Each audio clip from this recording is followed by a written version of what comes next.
I made it just in time. NCAT 24 is about to snatch my wig, girl. Look, any question that you have, I'm about to sit here right now and answer it for you. Me and my special guest, Lil Teddy. But I call him Teddy. The first question is,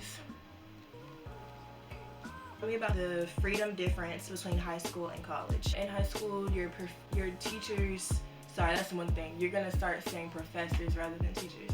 But your teachers are more connecting to you, and it's easier to talk to them, I guess, than your professors, because your professors have hundreds of students each and every day that they teach. High school is more caring in a way, but if you get close with your advisor and your professors and stuff, you should be okay. In college, you make your schedule. So in high school, you might have 7 classes in one day, and then you have lunch in between like the 4th class and the 5th class.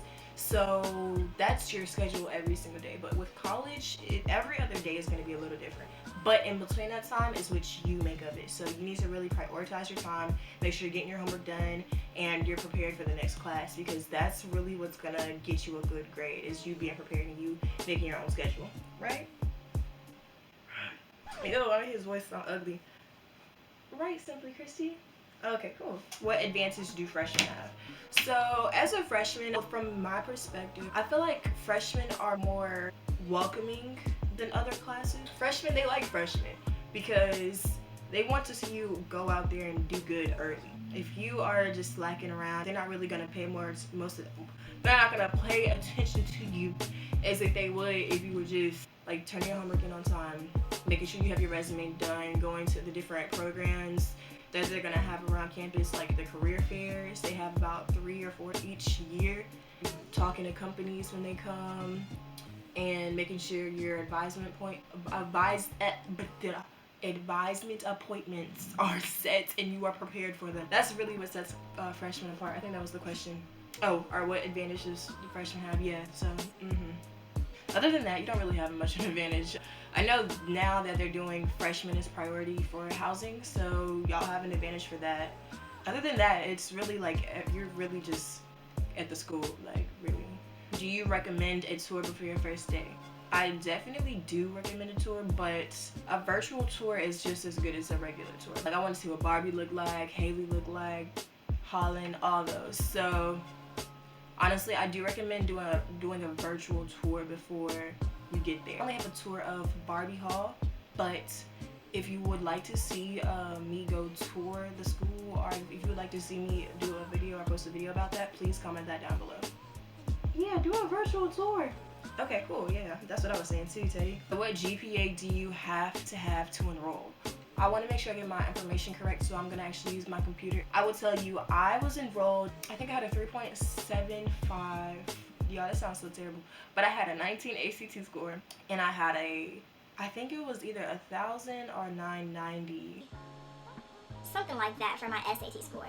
I also came with a lot of experience with not customer service, Lord God, this is not an interview. I came with a lot of experience with community service, and I had a lot of awards. Also, I was involved with a lot of activities. It was stuff like that that I felt like also added to me being accepted into the school. Yeah. But I'm gonna look that stuff up right quick. We are back with the average GPA, average SAT, and average ACT scores for the year of 2019. So the average GPA is a 3.5 weighted. The average SAT is a 1,053. How is it 1,053? Anyway, then the average ACT score is a 20. The next question is, what are the dorm choices? Let's get right on to it. The first one that they have on the list is Barbie Hall. That's where I stayed, and I actually have a couple of videos on Barbie Hall, so go check those out. Barbie is a suite style co-ed, meaning males and females can live there. It's not like a nice suite style, like Barbie. The spacing is very tight, as you can see in the video I posted. It's very tight, kind of uncomfortable, but I think they said like 600 students can stay in that one dorm, so you can definitely make friends. Plenty of space to hang out and stuff. Yeah, I mean, it was chill. I won't do it again, but I do recommend it for freshmen. I mean, if you can stand it, go ahead and do what you gotta do. Then we have Curtis Hall is the next one. I've never been in Curtis. Don't even know where Curtis is, but it's a male student dorm only. So yeah. Then you have Holland. Holland is in front of the Holland Bowl. Then it's right beside the Big Calf. So that's very convenient for walking distance. And it's close enough to be considered the middle of campus. Then you have Morrison Hall. Morrison is kind of near Barbie. Morrison and Holland are all female dorms. Then you have Morrow Hall, female dorm. Then Van Story is another female dorm, which I've been in there, and they don't have an elevator, so you have to walk up the stairs every single day. Remember that. Especially for moving, because you're not gonna, I don't know, moving in and walking upstairs with all that stuff. Ooh, I feel for you. And you have Cooper, which is another traditional. It's an all-male. I've been in Cooper. It's disgusting. Men, I don't know what to tell you. You need to get to Barbie, or maybe even Curtis is better, but Cooper is not it. Then you have Alex Haley, like a mini version of Barbie. So it's, I think, only 2 or 3 lights. And I think there are only stairs in there as well. It's near the Student Center and near Corbett Center, or Corbett Sports, whatever the hell it is, the gym, goddamn. Anyway.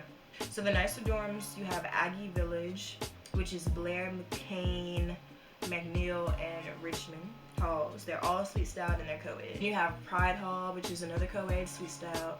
You have Aggie Suites, another suite style co-ed. And then you have the Aggie Terrence apartments, which you can't really stay in there until you're a junior, senior, or graduate student. So those are limited apartments. If you go on A&T's website, you can see what they look like on the virtual tour. The next question is, do you have classes every day? What time do they usually start? So my schedule, first semester I had a 9:30 a.m. I think that was the earliest class, other than 8 a.m. every Tuesday, which was a lab that lasted till 10:50, which wasn't fun at all. Waking up early like that, it's hell, but sometimes you have to do it. So those 8 a.m.s, if you can do it, rather than doing like a later class, because you're gonna be really tired, really drained in that later class, unless you have like energy drink, or you're just naturally high. Like if you can just sit there and be cool, pay attention to all that all day, good, kudos to you. But I can't do it all day. I'm more of an early person, so I went ahead and did the 8 a.m. for the lab, but I would never do a class at 8 a.m. Did have a class every single day. Rarely schedules that don't have classes every single day, but sometimes people do get lucky and you might not have a class on Friday, or you might not have a class on Monday or something like that. But typically the day would be like 3 classes Monday, Wednesday, and then 2 classes Tuesday, Thursday, and Friday. But at least my schedule would allow me to be done with classes by 12 noon, so that's a plus, because you got the rest of the day to do what you want to do and get your homework done, hang out with friends, eat lunch, blah da da da da, whatever you want to do. Parties. What to stay away from at the campus. So personally, y'all, me, Christy, simply Christy does not party. No, she does not party. She doesn't like partying. I do not like partying. I used to be a party person like in high school, but I don't know, after like being in a relationship, it's kind of different. So I have been to a couple parties. I remember the first one I went to, waiting a whole hour and a half in a line to spend $15. Got in there sweaty, like there was some water or wet stuff on the floor, crowded. It just won't lit. It won't right. It was supposed to be a club, looked like it was a hotel lobby. I don't know what to say. Like that, it just was a turn off for me. I did not like that. Like, no. So yeah, that was the first one I went to. I did not like that. Yeah, because I'm a person all about my safety. Like, I did not play about that. So watch out for your scenery. Make sure you're going with people you actually trust, and it's a lot of them.